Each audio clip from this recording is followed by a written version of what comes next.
देखिए, आप सबने देखा होगा कि जो पिछले आर्थिक वर्ष का लास्ट क्वार्टर है, उसमें भी अपेक्षा से अच्छी हमारी व्यवस्था रही है, अर्थव्यवस्था रही है।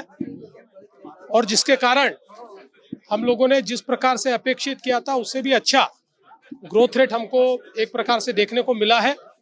और मैं अपेक्षा करता हूं कि इस साल भी थोड़ा मॉनसून का उस पर असर होगा, लेकिन हमारे तीनों सेक्टर अच्छे तरीके से ग्रो करेंगे, ये मेरा विश्वास है। नीट को लेकर जिस तरीके से कॉकरोच का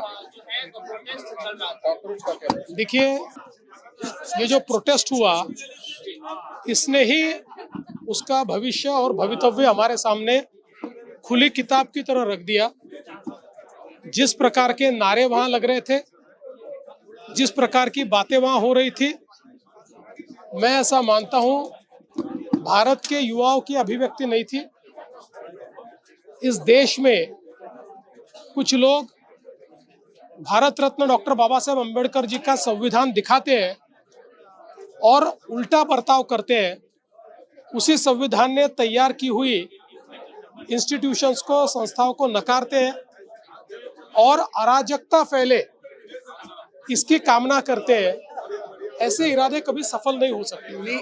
और मुझे लगता है कि आज जो भी वहां पर हुआ, उसमें से ये सारी बातें सामने आई है। आज खरं म्हणजे आपण सर्वांनीच जंतर मंतरला बघितलं,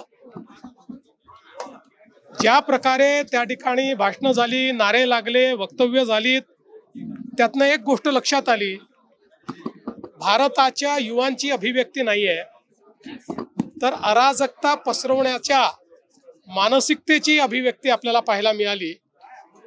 आणि विशेषतः भारतरत्न डॉक्टर बाबासाहेब आंबेडकरांचं संविधान हातात घ्यायचं आणि त्या संविधानाने तयार केलेल्या संस्था नाकारायच्या, त्या संविधानाने तयार केलेली व्यवस्था उखडून टाकायचं बोलायचं। संविधान म्हणजे केवळ पुस्तक नाही आहे, त्यातल्या प्रत्येक आर्टिकलमध्ये या देशाच्या लोकशाहीची तत्व आहेत।